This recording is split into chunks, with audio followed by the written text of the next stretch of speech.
attack from literally the moment I got in the office. It was like getting in my face. I got into my, like literally got up into my face. It was like, oh, who the do you think you are? You're a cancer here. So we are here with my good friend and guest, Anthony Mendez. We've known each other for quite a few years now, since 2017, 18. Yeah. And this is my first time doing an interview on my podcast for No Ceilings Podcast. So there's a lot I could say about you. As an introduction, I would love for you to introduce yourself, man. Thank you for being here, man. I appreciate you, bro. Yeah, Love you, man. Yeah. Oh, man, we've been talking about this for a while. We talked about this. I remember when you had first launched your podcast, we're like, we got to do something together. We got to get on a pod together. Yeah, and man. We're finally here. So I'm excited. Yeah. So I appreciate you, man. Dude, actually, you know what, too? I appreciate you, too, man. Thank you. And I remember you were the first person I shared my podcast design with. Yes. Do you remember that? Yes. That's when we were, I think I was working with you. You were my coach, my fitness coach at that time. Mm-hmm. And we were kind of brainstorming on some stuff. And I was like, look at this idea. I remember. Do you remember that? And then you were like, I think you ran it on Anchor for a while, right? Yeah, I did. Yeah, because I remember explaining it to you or sharing it with you. And when I was saying the design, I was like, this doesn't even make sense to me. And I was like, but somehow it's going to make sense later on. And it did. It's actually pretty dope. I wish I had it here somewhere to show, but you'll see it. Well, we throw it up in the post graphics out there, in the post production. There we go. We'll slap it on there. Well, real quick to that too, man. That conversation that we were having back then, you were sharing with me this idea, this concept. So can you share more about what this is and what you've created here? Yeah, 100%. So first of all, for any listener out there, my name is Anthony. I started in the health and fitness space. I was training Rob for a minute, so give a little backstory on that. For those who might not know that I was a trainer first, then got really involved with social media, grew that, got into the business coaching space. Also as well had a marketing agency, ran my podcast for quite a while, and now we're here doing Nucleus. And Nucleus is, I'll give you kind of in a nutshell, it's an all-in-one platform. Driven by technology. So through the technology that we have, that allows creators and entrepreneurs like yourself to be able to have access to podcast rooms, recording rooms, live streaming rooms, and be able to also as well utilize our activations, our events when we set these up and pop up in other locations, so that we have a different background, different experience, and collaborate opportunities with other people. Some of the things I always like to say in the future, moving forward, is some of the features that we're coming out is finding ways to match creators with creators and match creators with brands, and also give them AI tools that they can also utilize for post-production to make their process much easier. So that's, what we see out and what we want to achieve for in the future, something we want to provide to creators. As we all know, if you're not involved in technology or have 8 components of AI or digital in today's world, you'll feel it. You gotta have it involved when you're running a company and business. So we're definitely excited about that. Yeah, absolutely, man. Especially when it comes to AI, you have to be familiar with that now too. I find it so helpful to use, just as the basic, the ChatGPT, right, and stuff like that, and creating copy and whatnot. But real quick though, to highlight something about you, you're a visionary, right? Like you see things way ahead of time. Like you have visions for yourself too, as far as like what you want to create for yourself. So back to 2018, when we were having these conversations, you were talking about this concept. Yeah. I honestly did not know what you were talking about. I did not know what you were talking about. I'm like, oh, that's cool. And here it is. It's birthed now, right? But you see things ahead of time. Like you saw a need for this way back then. And I know you were telling me a little bit about the story about how you kind of wanted to get it off the ground, and then COVID happened. Mm-hmm. And then after that, Pat, can you share a little bit about that? Yeah. So, wow, memories now, man. I remember I'm bringing back to our training days when we're having these conversations. Yep. So right before COVID hit, I started realizing, being a creator myself, being in the influencer space, heavily on fitness, working with brands, I was just seeing patterns. I was seeing trends of where were things going. People were starting to, create more longer form content that was more value driven. People were actually taking time to sit down and starting to listen to podcasts, whether it was audio, which audio was even more popular back then than even video. But I also saw how, video was dominating Instagram. It's something that's always been on YouTube. So video was at that time becoming the forefront. Picture was kind of like being thrown in the back end now. That's when everybody was like doing all the quick 30-second content, 40-second content. So for me, I said, well, podcasting is very heavy with audio right now. Sure, there was some video, but video's taking off. Podcast is going to have to start following, and it did. And the reason why I say that is because I first saw it with that, and I said, well, okay, cool. Well, if that's the case, people are going to they're going to have to use cameras, and they're going to need places where they can actually utilize co-locations, consistency, which is important.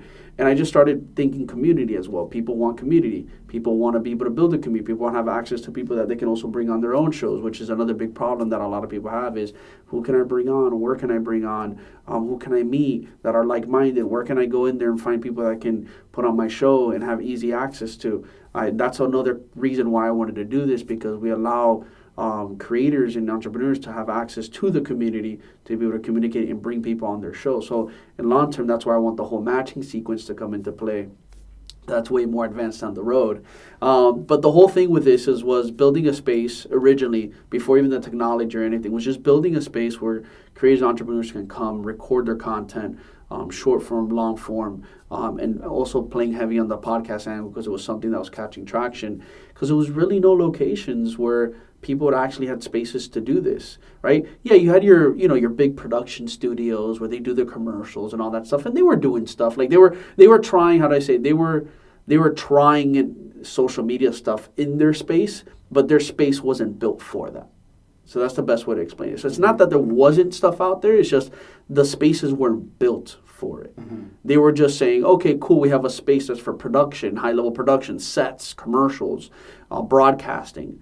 But let's try to use this over here. And it just wasn't working as well. And then for me, that's where I kind of saw the opportunity, and I saw where things were going. And that's where early on I was like talking to you about it, because I was so excited that I knew this was going to be the potential future. Yeah. And then, of course, COVID hit, and that kind of put things on the shelf. And then about a year and a half ago, I brought it to light with my business partner again. And he was like, I was like, dude, we got to do this, man. Like, look where the creator economy is now. Like, it already proven that this is where everything has been going, and it's going to continue to go at a higher level. And then obviously during this time, I just had layers and layers of, more ideas, and the technology now, and the AI, things that didn't even exist back then, that I was like, I can stack this on this physical space now, and now bridge the gap between digital and physical, which is the whole thing that I wanted to push forward with everything we're doing, is how can you bridge the digital and the physical, which I think one of the things we can agree on with social media is social media does a very good job at keeping people in the physical and digital. Not saying that people don't meet in person, but their thing is they want people on the apps. If there's people not utilizing or staying on the app, they're not thriving, right? They're not making money. Right? So their whole thing is, how can we keep you on here as much as possible, as active as possible? For me, my philosophy has always been connect, move over, build. So anytime I connect with somebody on social media, it was connect with them, move them over to real life, and build with them. Mm-hmm. And that's, for me, what I wanted to do with Nucleus, is utilizing the technology of the digital, but also combining it with the physical, where people have the opportunities to be able to connect, be able to create, as well in the digital and in the physical, right? Because you want to have that. That's what social really is. Mm-hmm. Social media, take the social aspect out of the media part. Social is this. This is socializing. This is what building a community really looks like, right? Mm-hmm. You can only go so far in a digital realm. So when you don't have spaces or places that allow you to do that, then you're only going to be able to get so far, because social media digitally can only get you so far. Absolutely. Let's be honest, the real connections happen here in person. So when you can take somebody that you met digitally, or you can meet somebody in person and create with them and put it digitally, and still have this healthy communication and healthy connection in person, that's where I think endless opportunities happen. And I think you're going to start seeing more and more people wanting that, or that hybrid factor. Because you saw in COVID was a huge online factor. It was just all online, everybody online. And then after that, after like a year and a half, 2 years after COVID, people are starting to like crave, I need some in-person connection. Mm-hmm. And then now it's kind of like met in the middle, where it's like people want online, but people want person. Mm-hmm. So I'm kind of like saying, how can we provide that to both, where it's like, here's a hybrid play where you're going to be able to build true community and have a true, what I call true social media platform to play with. Right. Dude, I love all of that. And what you're saying about community trust. So first of all, there's like 4 or 5 different tabs that now came up from what you were saying, different points that I want to highlight too, as far as what you're bringing up. But one of them, though, is about community, right? You see people who are actual players in the game starting to now build up their communities, or they have been building up their communities. And it's bringing what's up here in the mind or bringing what's here on the app to the actual physical reality, right? What's your take as far, like, what's your opinion as far as people who just stay in their heads and they have an idea? So I want to get your take on people who have an idea, they want to bring it to life, they get stuck, and it's kind of parallel to the whole app thing, right? You're in the app, you're not bringing it to life, you're not creating community. What is your take on that? Like, what do you have as far as value you could offer to people who are stuck in their heads and they want to bring it to life? For sure. So I would say the first thing is, if you have an idea, right, you gotta ask yourself how long you've had that idea for. Because I think that one of the biggest things is sometimes, there's somebody right now, I can say, man, I just came up with an idea. I can be talking to you and idea popped up to my head, right? Right. And then you got people who they've had an idea for years, right? So I think that's a different way, a different mindset, for somebody who's had it for years versus somebody who's had it now, right? So for somebody who has it now, I'll start with that. You have an idea. Let's say maybe you're listening to this segment and an idea popped up, right? The biggest advice I can give to you is the moment you finish listening to this, you better write what you popped up in your head, write it down, and write actionable steps that you want to take right away. Don't wait till tomorrow, the next day, next week, the next month, next year, because then that will happen. You'll become the person who had an idea for 2, 3, 4 years, has never done anything with it. So if an idea just popped up, write that idea down. Doesn't mean you have to attack it right there and then, but at least write it down and write the next steps that you want to take, right? Maybe you could put step number 1 is, I want to be able to brainstorm more on the idea, right? Or I want to do more research on this. Maybe there's some research you can do. That could be step number 1, and then set some time frames for yourself to be able to attack that, right? Schedule it into your schedule. For me personally, scheduling things and putting reminders is what does it best for me, because, bro, you know how we are. We're constantly like getting up, moving shit. For all we know, bro, we might switch spots on this podcast right now because we're like, I want to sit over there, now you want to sit.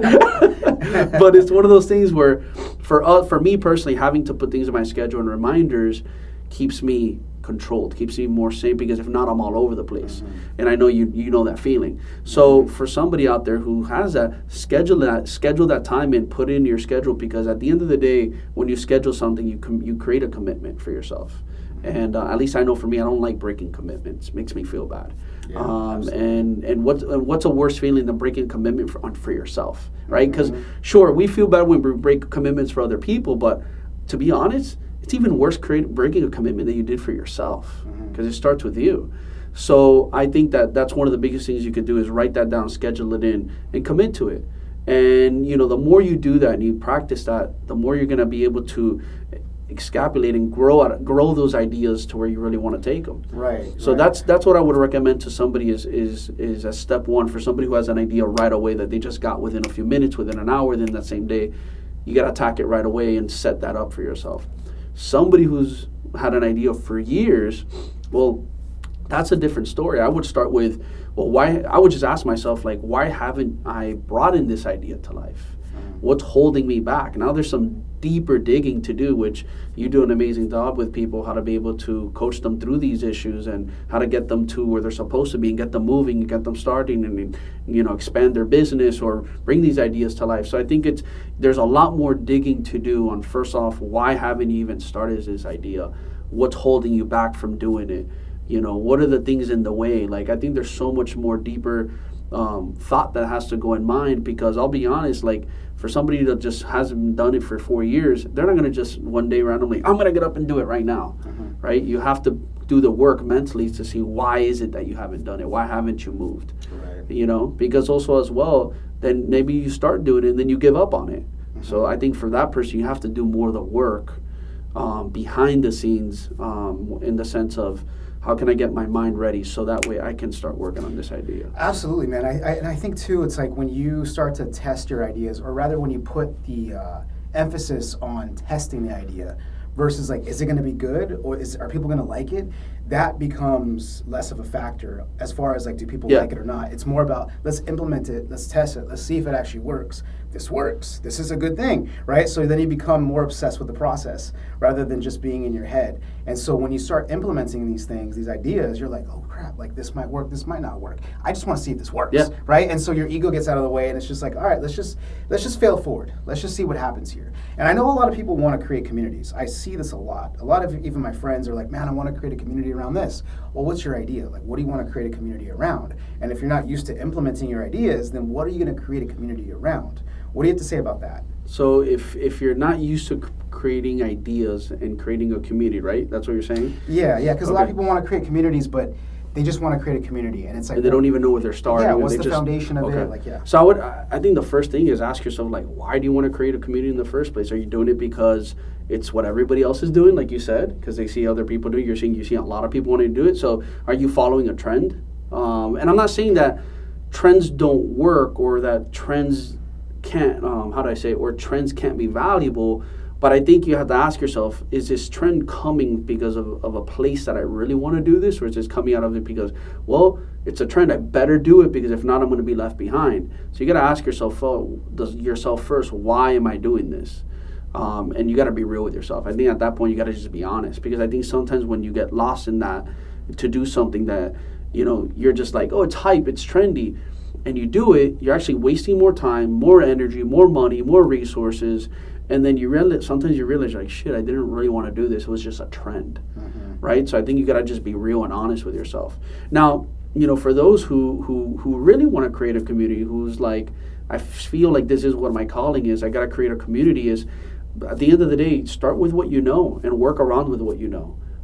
So whatever you're really good at, whatever you're a master at, whatever you've specialized at, and you're talking a lot about already, and you're maybe helping others with, create a community around that, because that's what you know. You shouldn't have to fake a community and create something you don't know a lot about. That's where people start getting exposed, or that's where you start losing interest, or the small community you built starts losing interest because they see that maybe you don't know enough, or maybe you're not as enthusiastic about it because it wasn't really what you wanted to do, right? Or what you really knew how to talk about. So focus on what you know a lot about. I think sometimes we get scared to talk about or create communities around the things that we actually are experts at, and then we only focus on the things that look pretty, and we got to create a community around that, right? Because everybody's talking about that or doing that.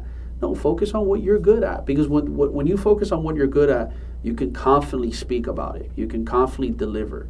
You can confidently put that energy out there versus something you don't. So for me, I think that's the biggest thing. Is it's the same thing when I talked about the other day of creating content. Like, talk about the things you know a lot about. Like, don't talk about the things you don't know, right? That's what you should be focused on. So same thing with community. Build a community on things that you know a lot about. And then you'll see people just naturally just come in because they're like, yo, he's the guy or she's the girl. And that to me is the biggest thing that I would say when it comes to that. I love that response, man. And so speaking of trends, patterns, right, all types of stuff, and you said that you saw the pattern and the trend leading towards this type of community film-based industry, right?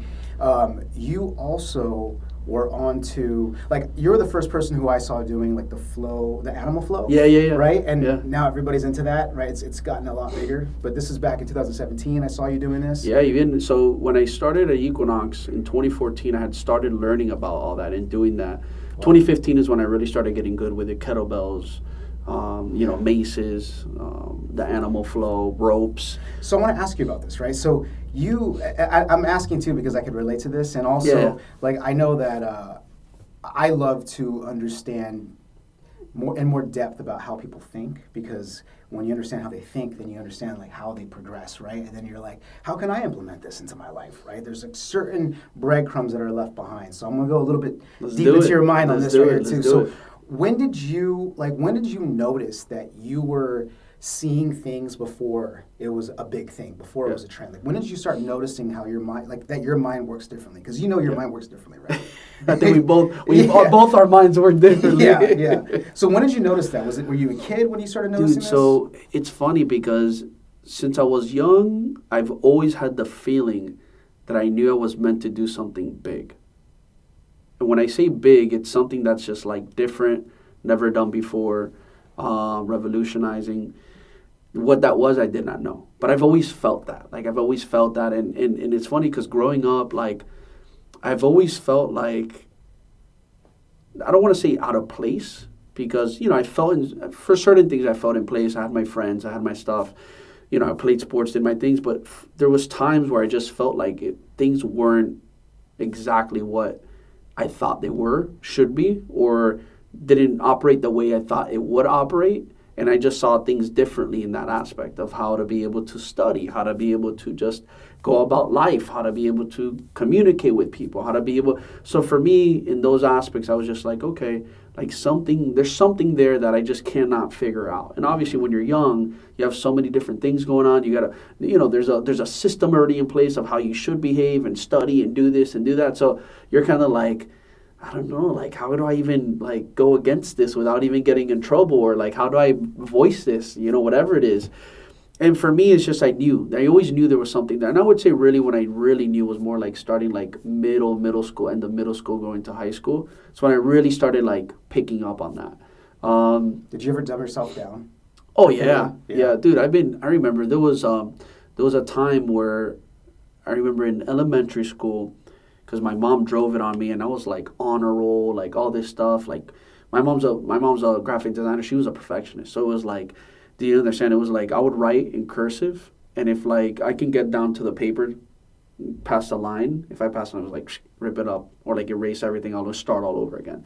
So my handwriting was like spot on. But it was these things where it's like I started noticing later that as I started getting older, I started wanting to do things a little differently, and then I wasn't like that same honor roll student kid anymore, in elementary. And I think it was because I was controlled to do certain things a certain way, and then when I started getting a little older and had a little bit more like freedom, where I had to be a little more independent now and learning how to study on my own and doing things on my own instead of having my mom help me. I think that it was good, right? It was good in the sense of like, sure, initially it looked bad because I wasn't doing as well as before, but it was good in the long run because it allowed me to then later on, realize, okay, this is how I really study. This is how I really do things. This is how I really operate. It's not the way that the system or the school or my parents had it, because that's how everybody else was doing it. So when I got a little older and I started doing things on my own, then I remember quickly my grades weren't as best. I'll admit I was in remedial math, I was in remedial literature, versus when I was in elementary, I was in honors. Like I was like doing, not honors, but I was in getting honor rolls, the little honor roll stuff, from all the way from, kinder all the way to like 5th grade, I was getting honor roll. And then I remember in middle school, even like the beginning of middle school was the same thing. Then end of middle school is when I started like, and then high school was just like remedial math, remedial literature. And I'm not saying, too, that discipline is not a factor. I think I could also say there was a time where I wasn't as disciplined. So I can also put some blame on that on my end. But I would say a lot had to do with I just didn't like or didn't understand the way that things of studying-wise were back then. And I just didn't understand the way people's heads operated in certain ways. And it's just because my head had operated like this. And I think that back then, just people said, this is the only way, and this is how you have to do it. And this is how you're going to get graded. This is how you're going to get tested. For me, that never worked. And I remember at one time, my mom was getting scared because I think it was a sophomore, junior. My grades were slipping. It's just I wasn't there. I wasn't comprehending the stuff. Even studying, like my mom would sometimes be with me until 3 a.m. studying for a test. And then finally I would learn everything, and then I get to the test and blank out. Like what the fuck? I don't even remember anything. And it's not because I didn't know or because I was stupid. It's because it's just I didn't learn and retain information like that. And I remember there was one point where it was just like, even my mom's like, I say, like, my mom hates when I say this, but because now she feels bad. I'm like, Mom, don't feel bad. Look, I try to put myself in her shoes, and I get it. She was a mom. She was worried. She wants the best for her kid. But at the time, I remember it was like, what really hit me, the kicker, was like, it was my grades were going on. She was just like, you're going to go to college soon in a year or two. And she's like, your grades this, your remedial this, you have no long-term vision for what you want to do. You don't even know what career you want to chase. She's like, you're going to be a garbage man. You're going to be a garbage man. And I remember that hit me. She's like, you're going to be a garbage man. And then I remember she even had a talk convo with my best friend who, she even told him too. She's like, I'm so worried about Anthony. Like, he's gonna only own up to be a garbage man. And I remember he would tell me, he's like, I told him, I was like, he's gonna be fine. Like, you just trust me, he'll be fine. And it was one of those things where like that got to me. That's why I'm talking about it today, because till this day that still sits there. And I remember even one time I got into an argument with my mom. Probably should have not done this, but I remember I pulled up the salary of a garbage man, and my mom, who she wasn't practicing her degree at the time, but she had a graphic designer. I was like, Mom, look, a garbage man actually makes more than a graphic designer. And she got so pissed. She got so pissed. But I was, at that moment, it was just something that, like, hearing that hurt me, you know? And I was just like, fuck. But I think it also woke something inside of me where, and it's not because I'm putting down garbage people. We need that in. Dude, you actually look at the salary. Some of these garbage men, they make more money than some of these career jobs. So, but for me, I knew that wasn't my life. That wasn't my path. So hearing that from somebody I care about really like nudged me.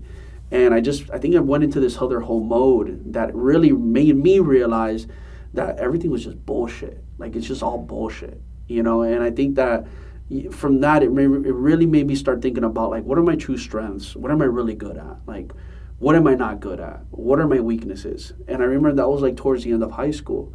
And I started thinking like, okay, well, I got to start challenging myself now and start putting myself into what my strengths are, testing my strengths, you know, understanding my weaknesses. And I remember my senior year, even my grades got up a little bit more. I remember I was going on YouTube looking up better ways to study. And this was when YouTube was still young.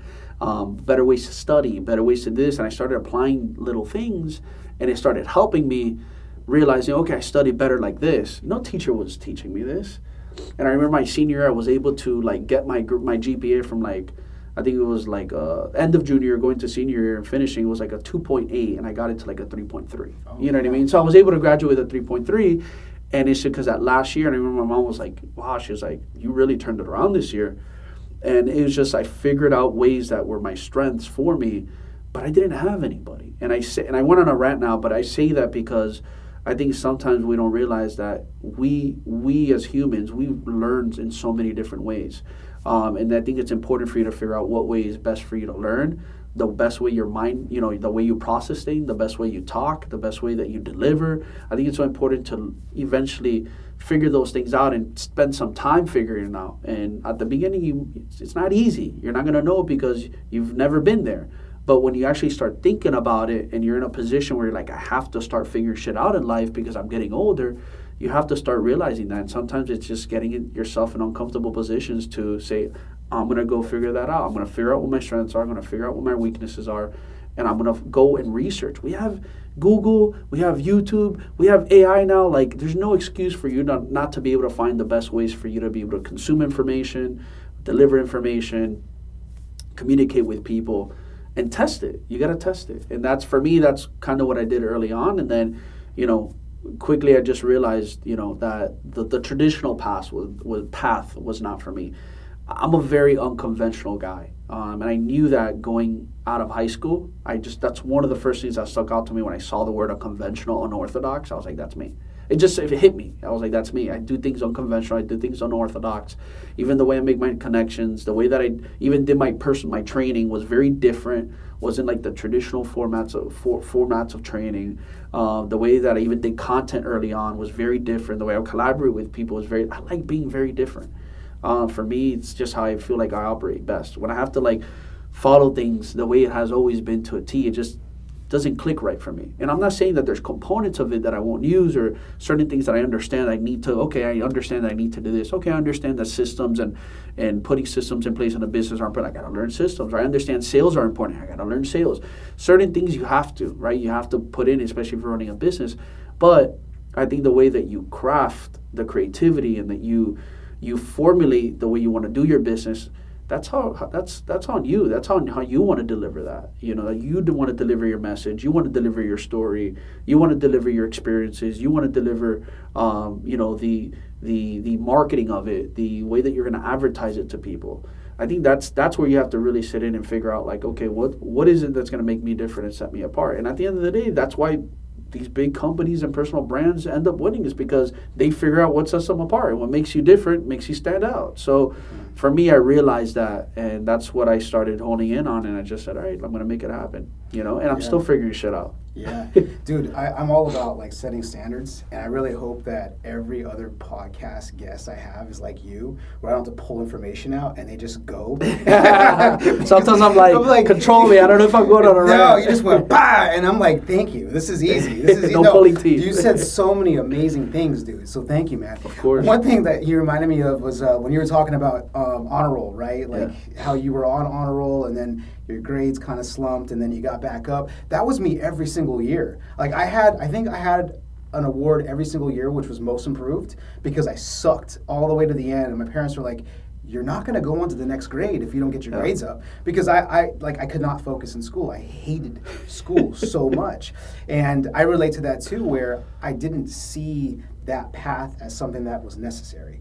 I didn't understand that back then. I just was like, I don't want to be in school. This is dumb. This doesn't make any sense, right? But now looking back, it's like, because like I'm meant to create my own path. Just how you were saying you were meant for something bigger, right? You knew something inertly that you were meant for something bigger, right? You also mentioned about how your mom said, if you don't get your shit together, you're going to be a garbage man, right? And you said it kind of woke something up inside of you.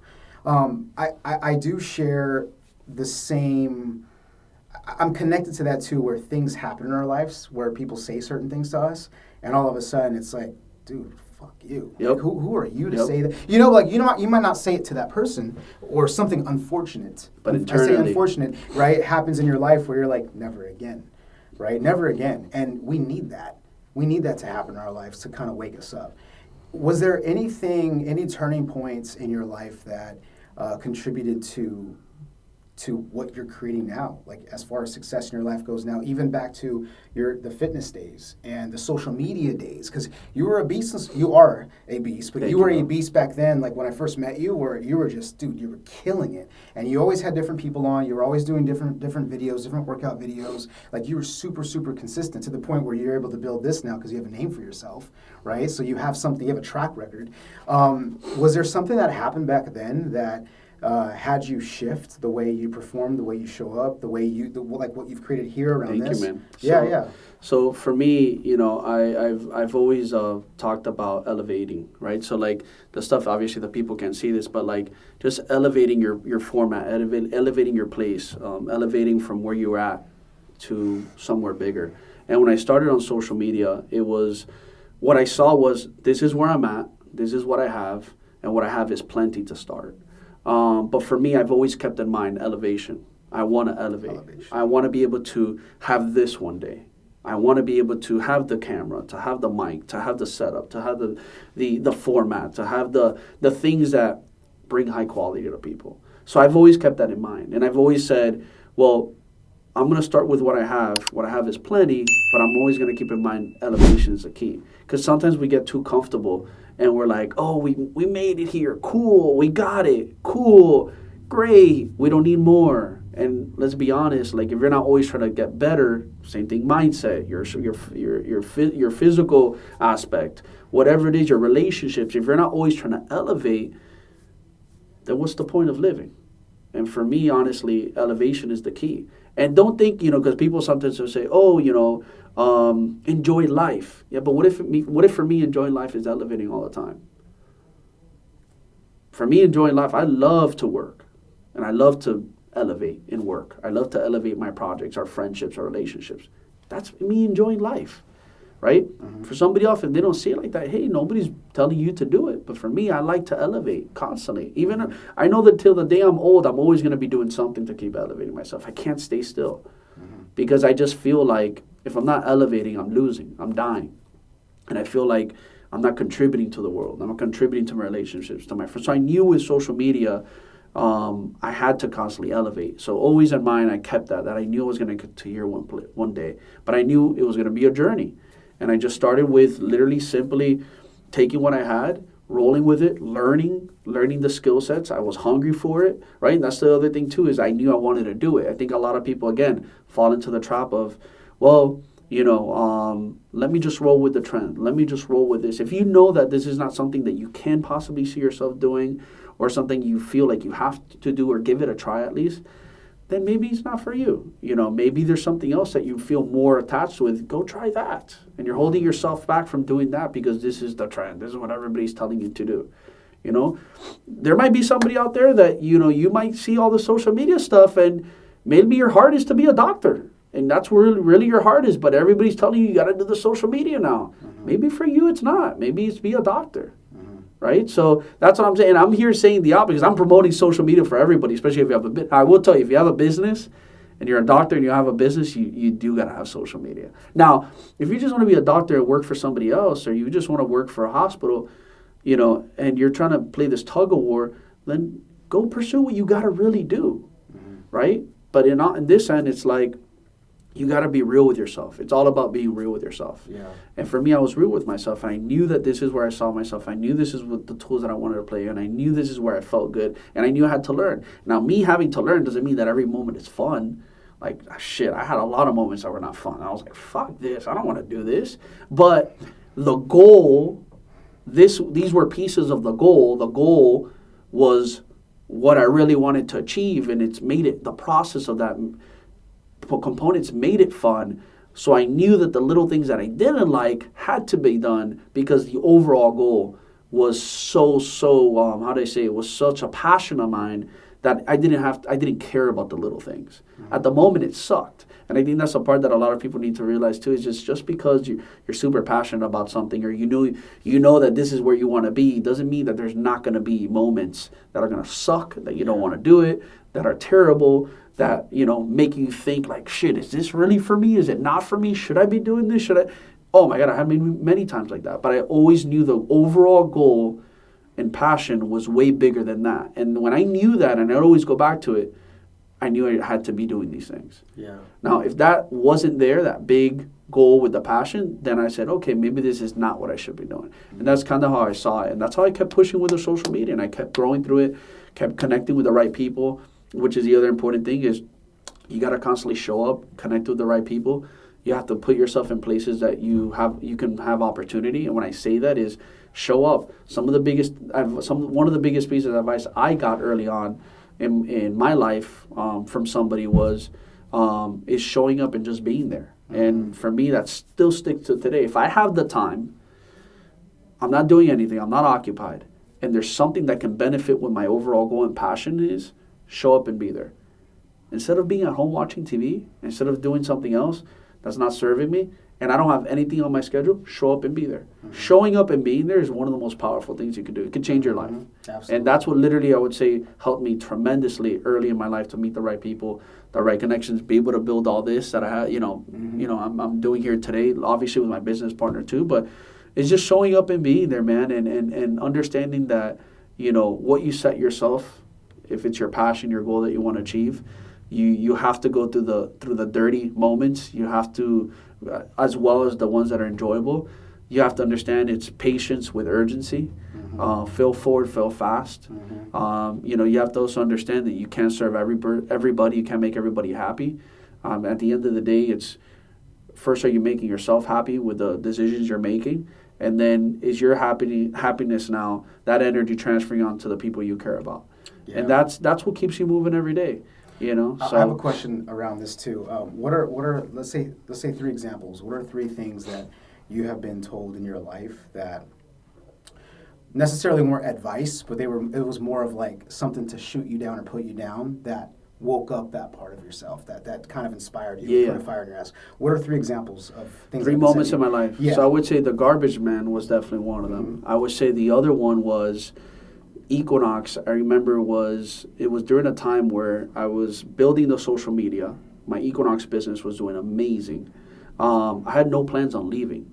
And one of my buddies I was doing the content with, we were collaborating. He left because his social media took off and he dipped. And he just gave his resignation, all that stuff, left. I kept doing stuff with him for like 4 months. And man, I'll tell you, the moment he left, the experience I got from the managers, from everybody there was just like, why aren't you here as much anymore? Or why aren't you this? Or, hey, the social media, why are you spending time doing this? Or it was all these like, why? Why weren't you asking me that before? Or like, why is it a problem now? Why wasn't it before? Before you were like, oh, go do it. I'm excited for you. Because I wasn't that big yet. Oh, because I hadn't blown up yet. Now that I'm doing well, now that I'm blowing up, now that I'm getting steam and traction, I'm getting connections, and you saw my buddy was able to leave, now it becomes a problem, right? So, and it's not that my business at Equinox wasn't doing. I was doing really well. I was one of the top performing trainers during that time. I was in the top 5. So I understand if my numbers slipped. I understand if I wasn't performing. I understand to have that conversation with me. But if I'm doing well, why the issue? So when I started getting those issues, and I started hearing the people talking like, oh, you know, I heard you might be the next one to dip because of the social media thing, or like, hey, look, you know, the social media, there's no career in that. Oh, like, you know, you can't really make money off of that. Oh no, you can't really do that. Or oh, dude, you're gonna leave your whole $100,000 business. You're gonna let that crumble, and you're gonna go chase this. Like, you're going to make a huge mistake. I heard that from managers, from other trainers, from other other people that I knew as well. And it's just that noise throughout those few months. And then the last straw I remember was, one of the managers coming in, pulling me to the side. Literally somebody I thought I had a great relationship with. Literally just like, person changed completely. And it was just like an attack from literally the moment I got in the office. It was like getting in my face. I got into my, like literally got up into my face. It was like, oh, who the fuck do you think you are? You're a cancer here. You're causing issues. People are seeing what you're doing. You don't care about being a team member here anymore. You don't even stay around. And keep in mind, as a trainer, you don't have to be at the gym if you're not training clients. You get paid to train your clients. So I would come in, I'd have my 5 clients in the morning, leave, come back in the afternoon, train my next 4 or 5 clients I had. I didn't have to be there in between. I'm not getting paid for it.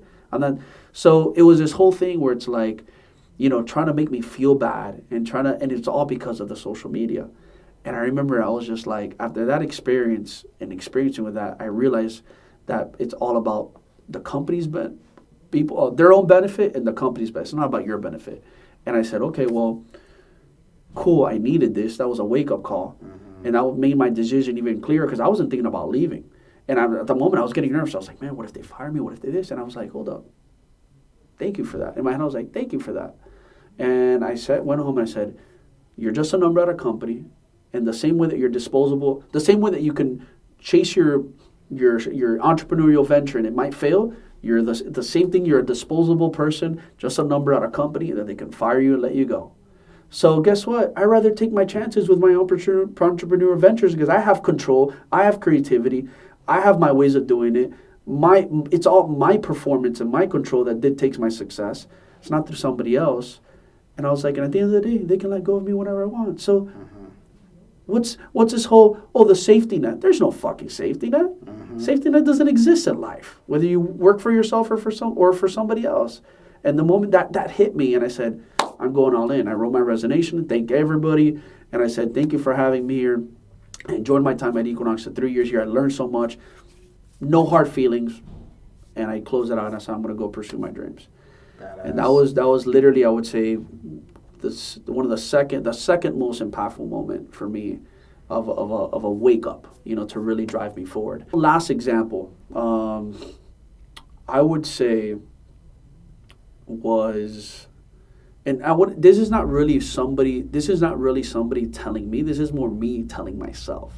It was almost a wake up call that I had to tell myself. It was almost me putting myself down. So this last example was when I did my transition from online fitness coach, which first I went from in-person to online and then going to business coaching. And I had this like doubt and I had this like, I'm not good enough. And it was just like this whole thing in my head of like, I can't do this.